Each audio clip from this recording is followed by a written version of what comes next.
Ar-radha'u radha' wa kana min adatil arabi ayyal tamisul maradi'a li mawalidihim fil bawadi. Di antara kebiasaan bangsa Arab adalah mereka mencari perempuan-perempuan menyusui di daerah-daerah Baduy untuk menyusui anak-anak mereka. Liyakuna anjaba lil walad, agar supaya anak itu menjadi anak yang kuat, kemudian anak yang cerdas. Karena hidup di kota seperti halnya Mekah itu, anak yang tumbuh di lingkungan kota menyebabkan anak itu tidak tumbuh secara sempurna, terkena penyakit dan yang lain. Wa kanu yaqulun, dan mereka berkata, innal murabbi fil mudun yakunu qalilad dhihni, bahwa para pendidik di kota itu mereka adalah orang-orang yang tidak cerdas, lemah akalnya. Fatirul azimati, kemudian lemah dalam keinginan, tidak begitu telaten dalam mendidik bayi, menjaga bayi. Faja'at niswatun min bani Sa'ad bin Bakar yatlubna atfalan yurdi'nahum. Kemudian perempuan-perempuan dari suku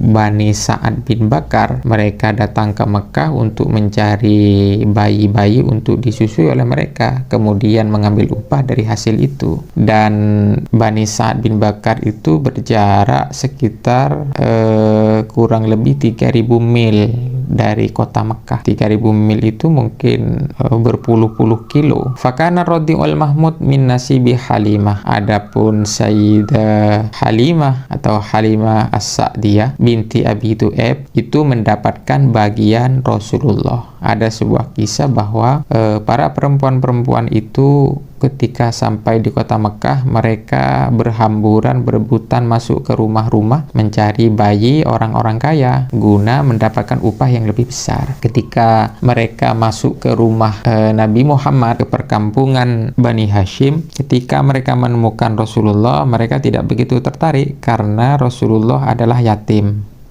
Mereka yakin tidak akan mendapatkan upah yang besar karena anak yang akan mereka susui adalah anak yatim. Maka akhirnya semua perempuan-perempuan tersebut mendapatkan bayi yang mereka harapkan, kecuali Halimah Sa'diyah. Halimah Sa'diyah ini akhirnya tidak mendapatkan bayi orang kaya. Satu-satunya bayi yang bisa diharapkan adalah bayi Nabi Muhammad. Hingga akhirnya Halimah Sa'diyah ini merasa putus asa. Kemudian berdiskusi dengan suaminya, kalau kita tidak mendapatkan bayi, maka perjalanan kita yang jauh ini tidak akan mendapatkan hasil apa-apa. Maka akhirnya Halimah Sa'diyah dengan berat hati karena tidak menemukan bayi anak orang kaya, akhirnya Nabi Muhammad diambil oleh Halimah Sa'diyah untuk dibawa ke perkampungan Bani Sa'ad. Nah, sebelum itu Halimah Sa'diyah dengan suaminya mengendarai unta, namun di tengah perjalanan untanya itu tidak bisa berjalan lagi karena sudah kelelahan. Dan sepanjang perjalanan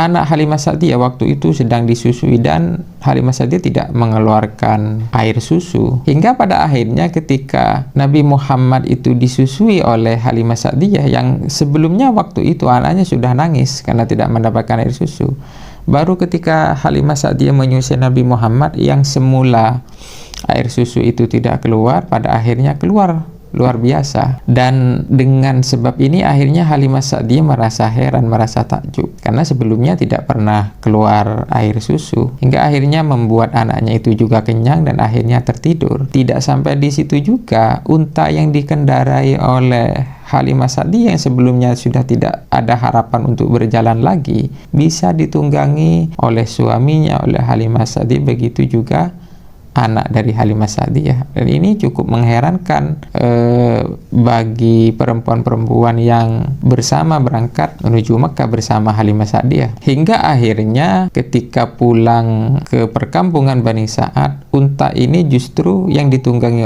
oleh Halimah Sa'diyah sampai lebih dulu daripada rombongan-rombongan yang lain. Berkah yang didapatkan oleh Halimah Sa'diyah dengan mengambil Rasulullah sebagai anak susunya. Wasmu zaujiha Abu Kabsyah. Adapun suami dari Halimah Sa'diyah adalah Abu Kabsyah. Wa huwa alladhi kanat Quraisyun tansubu lahu Rasul hinama yuriduna al-istihza bihi. Dan kemudian orang Quraisy ini yang pada akhirnya nanti ketika Rasulullah diutus menisbatkan Abu Kabsyah kepada Nabi Muhammad dengan tujuan untuk mengolok-olok Nabi Muhammad. Maksudnya apa? Abul Kabsyah ini adalah bapak rodok Nabi, yang kesehariannya Abul Kabsyah ini adalah pengembala kambing. Apa yang bisa diharapkan kemuliaan dari seorang pengembala kambing? Itu kata orang Quraisy. Diolok-oloklah Nabi Muhammad dengan dinisbatkan kepada Abul Kabsyah. Fayaqulun, dan mereka berkata ketika mengolok-olok Nabi, hadza ibnu Abi Kabsyah, lihatlah ini adalah anak Abul Kabsyah, anak tukang pengembala kambing. Kallimu minas samai, yang berbicara seolah-olah dia berbicara atas nama langit. Wa durratil barakat ala ahli dzakal bait, dan banyak sekali keberkahan yang sampai kepada keluarga Halimah As-Sa'diyah, alladzina arda'uhu muddata wujudihi bainahum. Keberkahan itu selama Nabi Muhammad berada di tengah-tengah Halimah As-Sa'diyah. Wa kanat tarbu'an berarba'a sanawatin, dan Halimah As-Sa'diyah ini mendidik Nabi Muhammad, mengasuh Nabi Muhammad, menyusui Nabi Muhammad, merawat Nabi Muhammad selama 4 tahun.